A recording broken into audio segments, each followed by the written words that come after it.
Kia ora koutou katoa. Welcome again to the Ministry of Health. Thank you for your ongoing interest and support on this issue.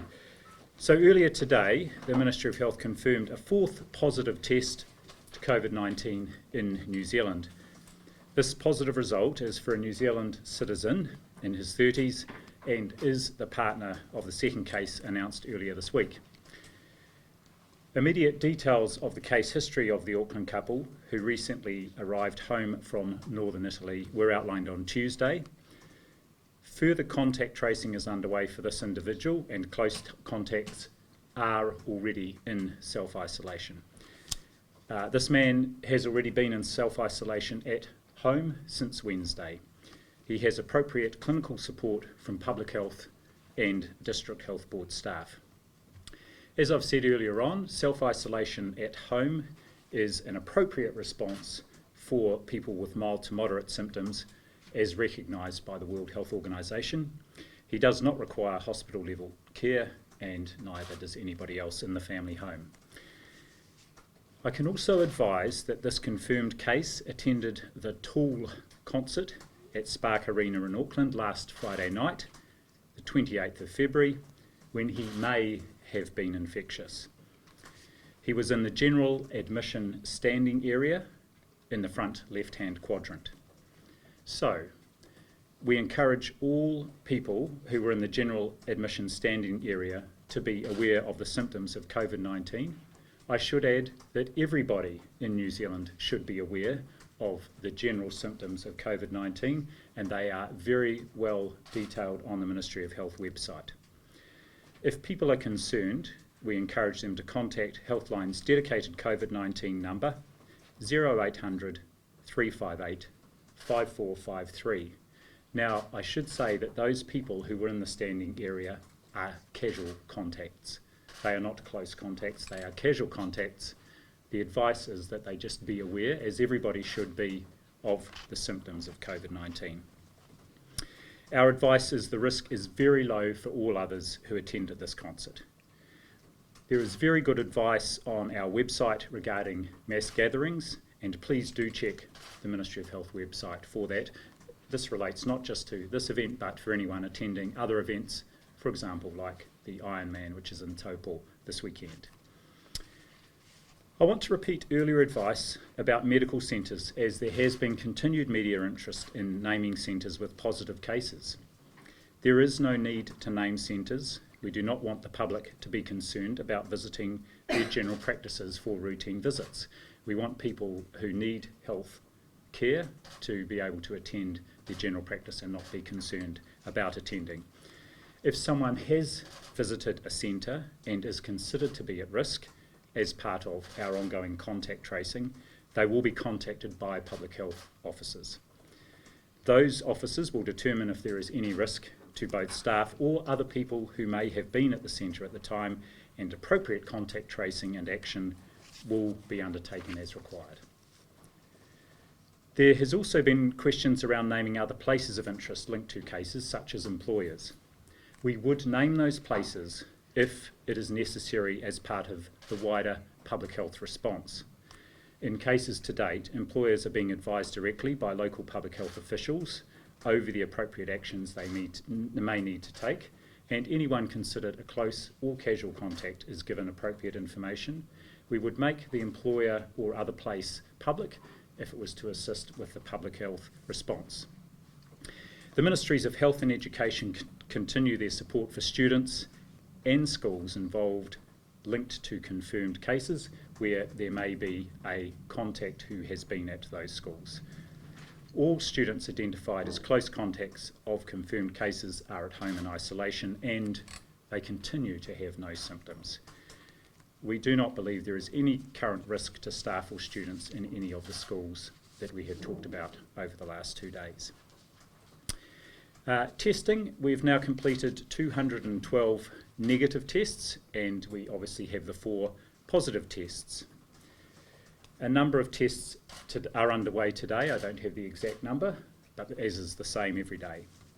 One of the tests underway today includes the father of the case that I spoke about yesterday, case 3. He was offered testing and accepted that testing. I should say that if the test result is positive, we will be able to consider him then a confirmed case. If it is negative, we will still consider him a probable case because we are confident that he was the symptomatic case that came back from Iran and then passed on COVID-19 to the man who is case 3. We will also be offering testing to family members of cases with fully informed consent, that is, those who are asymptomatic. Symptomatic family members will be tested. Those who are not symptomatic will be offering tested with full informed consent regarding what the implications of a positive or negative test may be. Just quickly, I want to talk about the testing process and why it may sometimes seem we are taking some time to announce test results and the implications. We are trying to announce test results in a timely way, but it's important to understand the steps involved. First of all, when a doctor or health worker suspects a person of having COVID-19, a swab will be taken, and it takes time then to courier that swab to the lab for testing. The test takes about a day to return a result.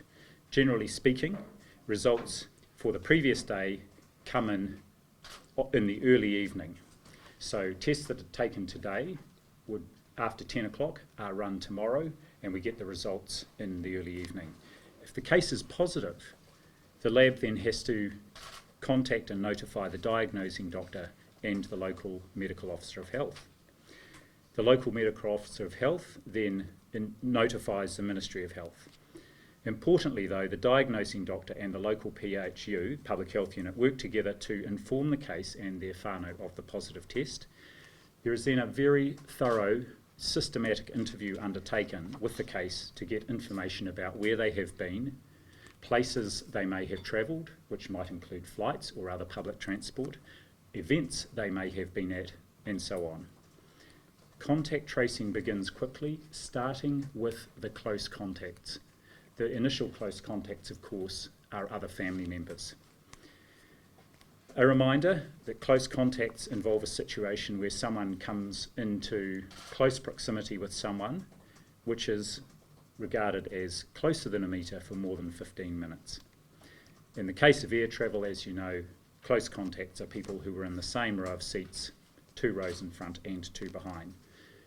Simultaneously, the Ministry of Health is following a very detailed protocol to notify all the key stakeholders, which does include notifying the Minister of Health, colleagues at Department of Prime Minister and Cabinet, Healthline, that is home care medical, so they can scale up operations and plan for any increase in calls, and other government agencies, for example, border agencies, so they can initiate their protocols.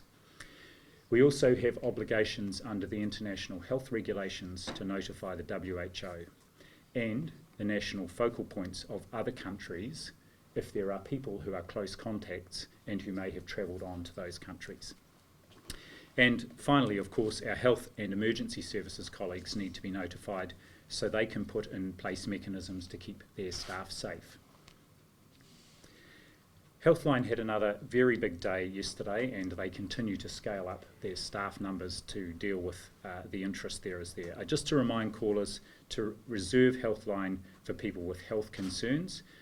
Anyone wanting information on COVID-19 should go to the Ministry of Health's website in the first instance, and if you want advice on your own forthcoming travel, please look at the Ministry of Foreign Affairs and Trade's Safe Travel website. In terms of expert advice, our expert advisory group met again yesterday. That group, which is called the Technical Advisory Group, or TAG, was specifically set up to support our advice around the response to COVID-19. It includes national infection control experts, public health experts, and clinicians, both primary care and hospital clinicians. At the border, as you all know, restrictions remain in place for anyone who has been to or through mainland China or Iran in the past 14 days. And those people coming back to New Zealand are required to self-isolate for 14 days since leaving those countries and register with Healthline. People travelling back to New Zealand from the north of Italy and the Republic of Korea will be talking to health staff at the airport. We have a strengthened health presence at the airport and advise they need to go into self-isolation and are also required to register with Healthline. So in summary, in the words of the World Health Organization Director General, based on what we currently know, COVID-19 spreads less efficiently than flu. Transmission does not appear to be driven by people who are not sick. It causes more severe illness in some people than flu, and we do not have any vaccines or therapeutics as yet.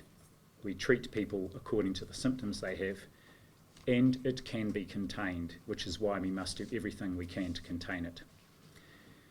From the point of where New Zealand is in the global outbreak, WHO's recommendations and our pandemic plan are clear.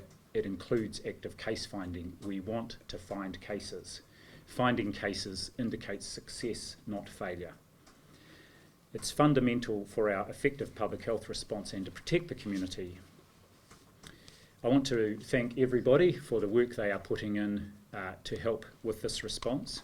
And for anybody in New Zealand, in addition to knowing what the symptoms of COVID-19 are and those key messages about washing hands regularly, I think everybody now knows, but it's worth repeating, 20 seconds with soap and water, and cough etiquette and social distancing, and please not going to work or sending children to school or other places if they are unwell. If you do want to do something to prepare this weekend, my suggestion is to reach out to friends, neighbours and others in your community, particularly older people and people who may be less able to look after themselves, and check that they are okay and check that they have a plan and what you might be able to do to help them in the months ahead. Thank you very much. I'm open for questions. How many people in the standing area of this tool concert could have come into casual contact with the confirmed case? I'm sorry, I don't have the exact numbers. Are you going to contact trace those people that were in the area, same area as the person at the tool concert? No, because there's no way we could know which people were in that area. So the advice to them is that they are casual contacts, they're at low risk, and the appropriate action for them is just to be aware of the symptoms, call Healthline if they're concerned or if they have any symptoms. Do you have an update on the patient in hospital? Yes, my understanding is that that person is getting better and discharge planning is underway. Do you have a clear idea of the total number of people the Ministry is trying to contract, that might have been at risk from the confirmed cases at all? I actually am waiting for that information, so I will provide it as soon as I have it. In regards to case number 2, she was at a cheerleading event, she took 2 domestic flights and she went to 2 GP practices. Do you have a number of people that she might have been in contact with? So the people we're focused on, of course, are the close contacts. We're very confident, the Public Health Unit is very confident it has identified all close contacts. It did that on the night that we got the positive result, and those people are in and have been in self-isolation since. We have notified all the other casual contacts since. I expect it's a reasonable number, and I am awaiting for that information. Recalling that our Auckland Regional Public Health Service is in the process of following up 4 cases at the moment, and that is where their focus is. What about people that might have been sat next to these cases at airport gates, not the flights, but the gates for 15 minutes? It's virtually impossible to identify who those people might be, and so the advice to them is the same as our advice to the general public. We would classify them as casual contacts. It's impossible to tell whether they might be close or casual, and they should be aware of the symptoms. All that information is on our website. So what is your message to people that went to the Tool concert? Because obviously there'll be a lot of people listening now dialing up Healthline. Who should be calling and should they be concerned? Yeah. So our assessment is that the risk is low, and that the people who we are considering as casual contacts are those who were in the standing area at the concert. In particular, we know that this person was in the front left quadrant generally, so people there may be at slightly higher risk, but again the risk is low, and the key action is just keep an eye out for any symptoms, and they should know what those are, and if they have any concerns or they want to know information, they could look at our website or call Healthline. How many people are in isolation that are deemed close contacts with confirmed cases? Again, I have asked for that information, but over the last 24 hours, our focus has been on supporting the Public Health Unit with identifying close contacts and getting them in self-isolation. I will provide it once I know it. Yes. Can we go back to yesterday's case number 3 with the Yes. grandparent? So I've listened back to the press conference yesterday, and Yes. there was some confusion around in the early part you said there were 3 members of his family that had been unwell. So I allocate that to one, the grandfather. Who are the other 2 that had been unwell that were in that family? Yes, so the 2 people that, actually there are 2 people I know have been unwell and they have now been swabbed. That is the case's partner, and she was swabbed yesterday and we're waiting for that result. And now the father, or the grandfather in the household who had travelled back from Iran has also been swabbed. There are 6 people in isolation in that house to do with that family, the 2 children. Correct. Okay. And so a total of 3 who had symptoms. Okay. Yes, including the case. Thank you. Yes. Was there another question? Yeah, have GPs been offered protective gear yet?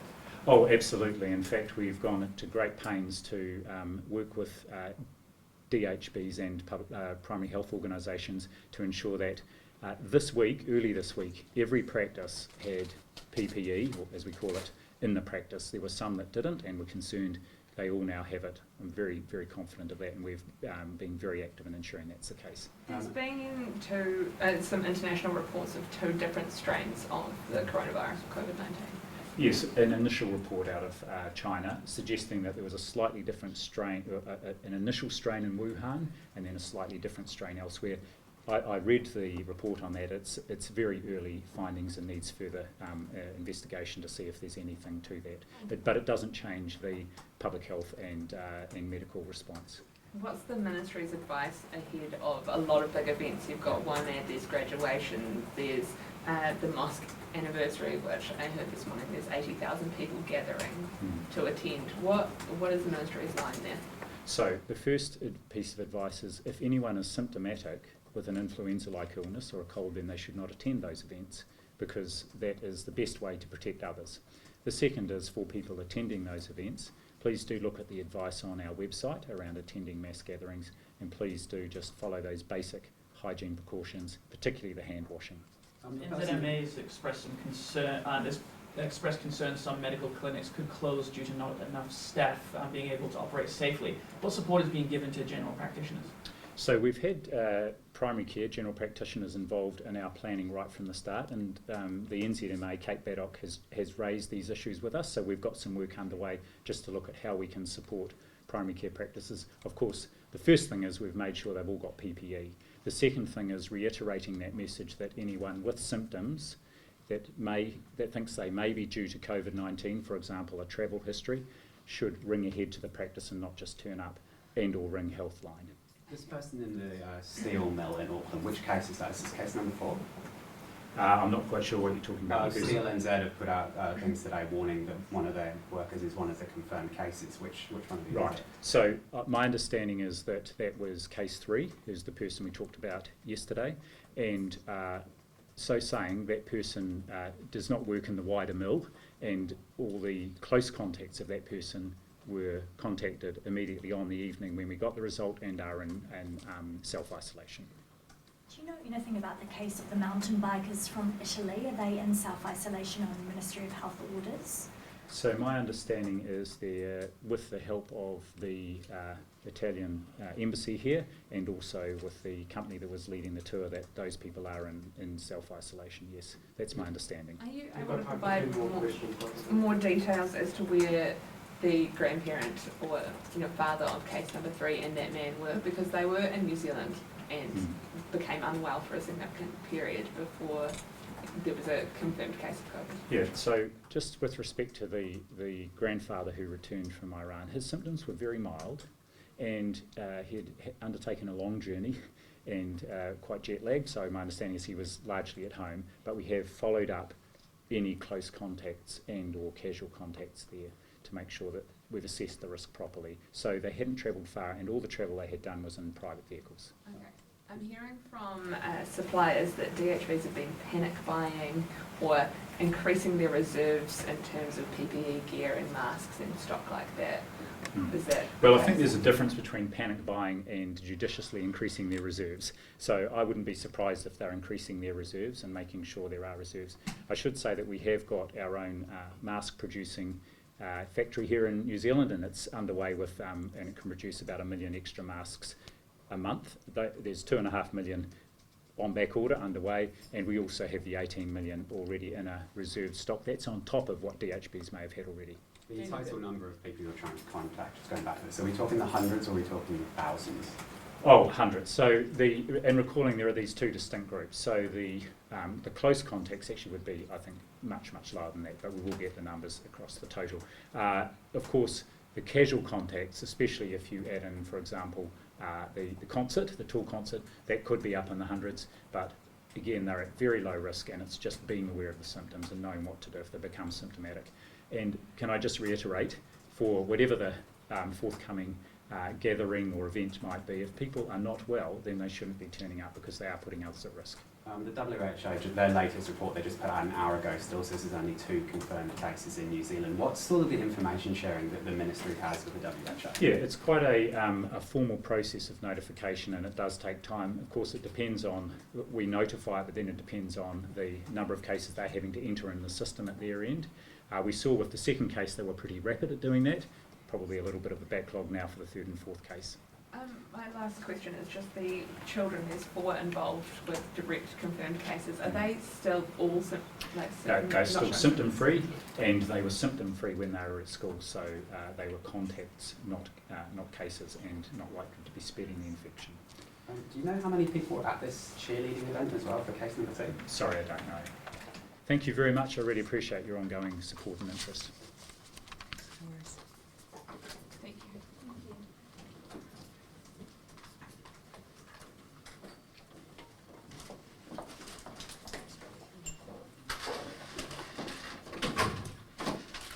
Great question, Cece. We're just gonna just writing off the back of mine. You seem to have more people chill with me. Yeah. Yeah, I think just focus on the tool concept today. Yeah. Because that's the main. Yeah. Okay.